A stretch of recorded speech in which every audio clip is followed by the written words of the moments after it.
Hi guys, I'm Silver. Welcome back to my channel.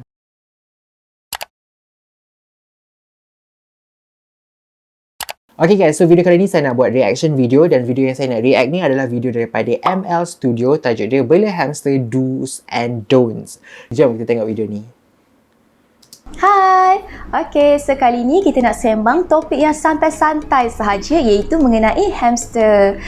Orang selalu cakap nak bela hamster ni senang je, tapi betul ke? Sebenarnya ada beberapa faktor yang perlu diambil kira sebelum korang decide untuk bela hamster.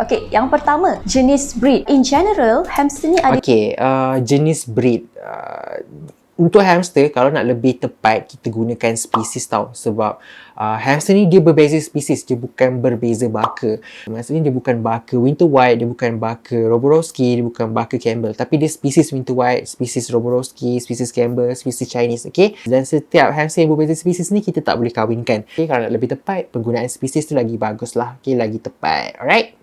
dua jenis breed iaitu Syrian hamster and dwarf hamster, and setiap breed ni pula ada karakteristik masing-masing.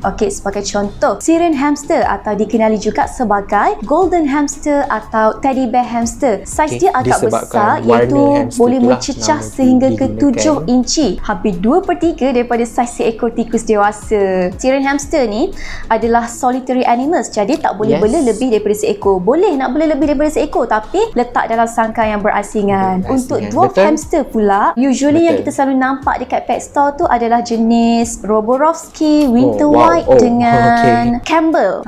Saiz dia kecil. Alright, so saya rasa ada kesilapan lah dekat gambar ni. So kita back sikit. So ini bukan Roborowski hamster, ini adalah winter white dwarf hamster, warna aguti. So aguti winter white dwarf hamster, ni bukan Roborowski dwarf hamster. Ini yes betul winter white dwarf hamster, ini per winter white hamster lah, tapi still lah betul winter white hamster. Ini bukan Campbell's dwarf hamster, ini barulah Roborowski dwarf hamster. So ada kesilapan sikit dekat bahagian gambar ni. Right, so ada kesilapan. Dan mereka ni berbeza spesies, bukannya baka. So setiap satu ni tak boleh dikahwinkan. And dwarf hamster jenis hidup berkumpulan. So make sure kalau nak bela lebih daripada seekor and daripada spesies yang sama dan gender yang sama. Boleh nak bela berlainan gender, tapi nanti kerap lah pula korang jadi mummy and daddy. Okay guys, so dwarf hamster yes boleh dibela secara berkumpulan, ataupun secara berpasangan, boleh, tapi tak digalakkan sama sekali. Kalau boleh elakkanlah dan amalkan konsep satu hamster satu sangkar. Sebab kebanyakan kes yang bela hamster, dwarf hamster secara berkumpulan, hamster dia mungkin bergaduh. So bila bergaduh tu akan cedera, ada yang luka, ada yang sampai mati sekalipun. So benda tu tak bagus lah. Apa yang lagi kita risau, sebab hamster ni nocturnal animal. So nocturnal animal ni dia akan aktif pada sebelah malam waktu kita tidur. So bila kita tidur, kadang-kadang bila kita letak secara berkumpulan maupun berpasangan, ada yang akan bergaduh, pembunuhan, mati semua tu. So kita tak nak benda tu lah. Kita tak nak. Kalau korang beginner, lagilah kita orang tak nak korang mengalami situasi-situasi yang macam ni. Untuk lebih faham, saya ada buat video satu hamster satu sangkar. Saya ada terangkan kemungkinan yang mungkin terjadi. So korang bolehlah refer video tu selepas ini. Alright? Next, pemilihan sangkar. Sangkar ni kalau boleh lagi besar, lagi bagus. Sebab bayangkan hamster menghabiskan hampir keseluruhan hidup dia hanya dalam sangkar. Jadi diperlukan sangkar yang luas untuk dia berlari, bermain, exercise. Sebab kalau dia tak happy ataupun stres, dia senang nak dapat penyakit. Seterusnya. Yes, betul. Sangat betul. Apa yang diperkatakan tadi tu sangat betul lah. Even kalau tak boleh hamster pun logically thinking benda tu betul. Dia habiskan masa dia memang duduk dalam sangkar. Tapi gambar-gambar yang diletakkan sebagai reference tu sebenarnya quite disappointing lah. Sebagai contoh, gambar yang pertama ni bukanlah sangkar yang boleh dijadikan example ataupun contoh. Sebab there's so many things yang kita kena ubah. First, bedding. Bedding tak cukup tebal. Hamster dia adalah ground dweller. Dia adalah haiwan yang duduk bawah tanah, di bawah permukaan tanah. Dia adalah geng-geng underground lah, duduk bawah tanah. So, kita kena sediakan bedding yang tebal. Sebab bedding pun ada dua function. Yang pertama untuk sedap najis hamster. Yang kedua untuk cipta cara hamster hidup seperti di habitat asal. Yang mana hamster ni ground dweller, dia boleh menggali. Dia duduk bawah permukaan tanah. Tapi dalam sangkar kita tak boleh sediakan tanah. So, kita sediakan bedding. So, bedding kenalah tebal untuk hamster kita ni. Menggali duduk sampai bawah tanah. Untuk dia jadi seperti seekor hamster. So, this particular cage bukan cage yang okay lah. Okay, dari segi size tu pun, to be honest, saya rasa macam quite small jugalah. Okay, ni bukan IKEA Samla. Okay, ni memang smaller than IKEA Samla. So, dia quite small.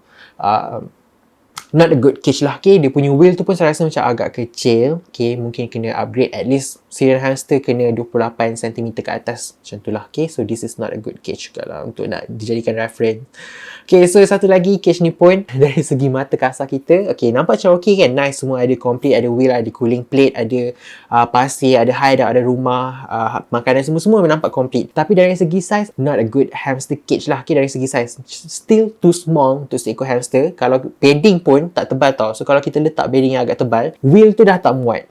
Okay, so wheel tu dah tak muat. So, this is not a good example of a hamster cage lah. Okay. Lagi satu ni pula. So, ini adalah Cretan Nation. So, Cretan Nation ni adalah sangkai yang dicipta ataupun target market dia untuk orang yang bela ferret. Untuk hamster, dia tak sesuai sebab first, bedding tak boleh letak tebal tau. Sebab dia terkeluar lah. Letak bedding boleh terkeluar. And second, dia bertingkat-tingkat. Okay, hamster tak perlukan sangkai yang bertingkat-tingkat. Hamster cuma perlukan sangkai yang luas. Okay, yang korang boleh letak bedding yang tebal. Okay, floor space yang agak besar lah. Okay, 450 inci persegi tu size minimum untuk seekor hamster. So, macam ni, Cretan Nation ni, not a good hamster cage lah. Not a good example. Right? So, yeah. Okay, next. Adalah bedding. Continue. Bedding ni boleh je cari ada jual dekat pet store. Atau Bedding ni tak kalau ada jual nak lagi jimat, kat boleh Malaysia. juga guna Brand ni tak shredded masuk paper Malaysia. ataupun shredded tissue. Tapi Shredded jangan paper. guna shredded newspaper sebab ink tu boleh membahayakan kesihatan hamster. Bedding tu perlu Alright, so shredded tissue, yes, recommend. Okay, sangat-sangat recommend. Shredded paper saya tak recommend sebab first, shredded paper ni, okay, contohlah ni paper, dia still ada ketebalan paper tau. Okay, so yang mana kalau kita shred banyak-banyak, kalau hamster kita berlari, ada kemungkinan untuk kena paper cut, which is benda yang tak bagus lah. Okay, tiny cut, paper cut macam tu. So, I do not recommend shredded paper. And plus, shredded paper ni dia punya kadar serapan tak sebagus tissue ataupun commercial brand lah. So, I do not recommend shredded paper. Shredded tissue, yes. Okay, recommend sangat-sangat. Shredded paper, tak okay. And newspaper, macam apa yang dah explain dalam video ni, betul, ada ink tu, tak recommend lah. Okay. ditukar setiap seminggu sekali atau 2 minggu sekali. wow. And ala-ala Sekejap, kita back sikit. Saya dengar pasal bedding tadi.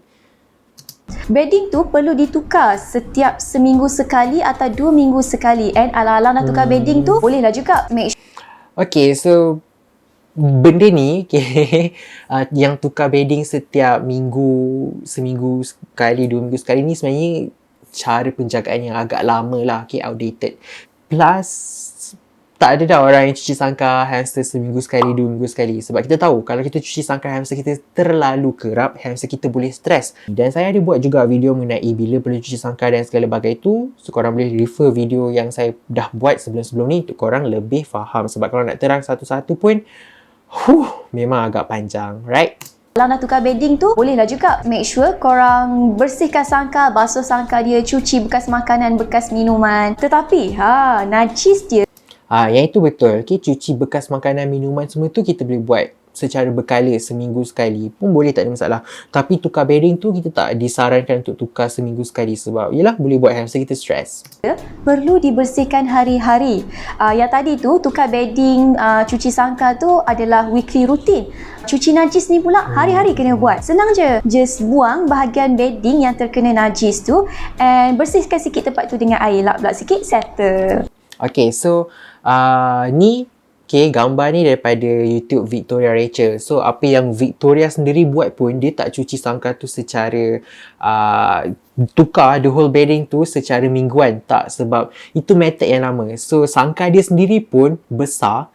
Okay, memang sangat besar. So, dia cuma perlu buat spot cleaning. Okay, cuci bahagian yang kotor-kotor kat bahagian bawah tu. Dia buat spot cleaning setiap minggu lah. Okay, wajib at least setiap minggu kita buat spot cleaning, cuci bahagian yang kotor. Sebab hamster ni, most of the time dia akan buang najis dekat satu kawasan yang sama je. So, kita boleh spot bahagian mana yang kita nak cuci tu, kita spot clean kat bahagian tu.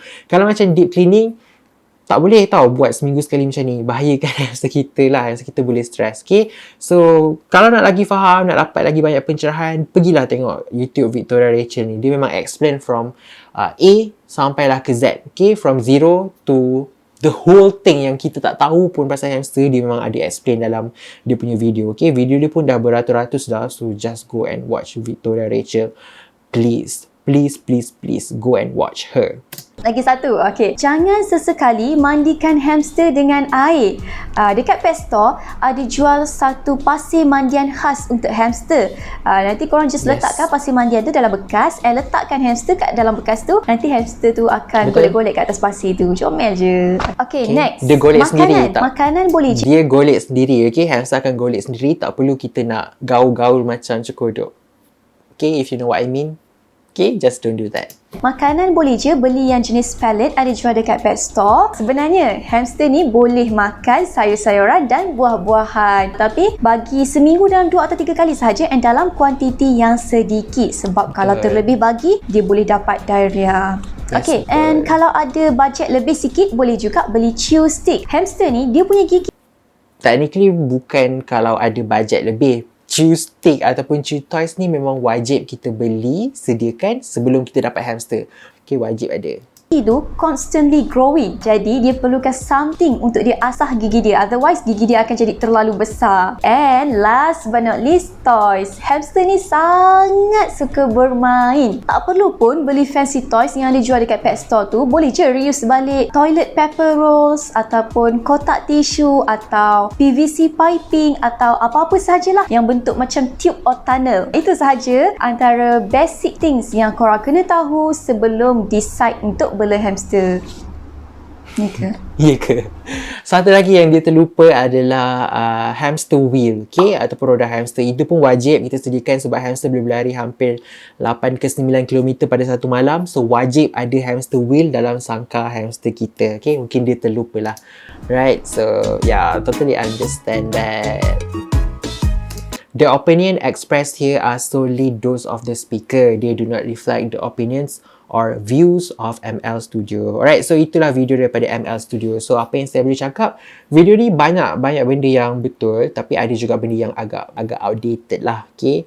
Macam proses cuci sangkar tu, to me quite outdated lah, quite outdated. Sebab dulu orang pakai sangkar kecil-kecil, sebab sekarang ni orang dah start pakai sangkar besar-besar. So bukan sebab pakai sangkar besar tu kita tak kena buat cleaning macam tu, tak. Kita kena jaga dia punya kesihatan mental, okay? Sebab ada banyak kajian yang dijalankan terhadap hamster. So itu satu benda yang kita kena tahu jugalah, right? So banyak benda jugalah yang kita kena tahu pasal hamster. So after all, this is quite a good video lah, to be honest. Okay, macam saya cakap tadi, ada few things yang bla bla bla bla bla, tu benda normal lah, okay, benda yang nobody is perfect. Okay, saya pun tak perfect, ada je buat silap sana sini. Tapi benda ni selalu bergerak maju tau, proses menjaga hamster. So kalau macam hari ni korang rasa apa yang korang buat ni betul, 2-3 tahun nanti mungkin ada orang akan discover benda yang lagi betul. Okay, di support juga dengan kajian-kajian saintifik, macam tu lah, okay. Dekat dunia ni tak ada pun kos penjagaan haiwan peliharaan. Tak ada. Semua benda tu kita kena discover sendiri. Semua benda tu kita kena bergantung lah dengan veterina. Kita kena bergantung dengan kajian-kajian saintifik yang ada dijalankan terhadap haiwan-haiwan tersebut. Semua benda tu kita kena ambil faktor benda tu, kita tambah tolak. Okay, and then tada, this is the right way. Okay, but still kita kena berbalik juga dengan veterina, kajian saintifik and all that stuff lah. Okay, kalau nak cakap pengalaman saja, it's not gonna work lah. Okay, so itu saja video untuk kali ni guys. Kalau korang ada video yang korang nak saya react lagi lepas ni, feel free untuk tinggalkan dekat ruangan komen dekat bawah. Okay guys, bye. Thank you so much for watching. Bye guys.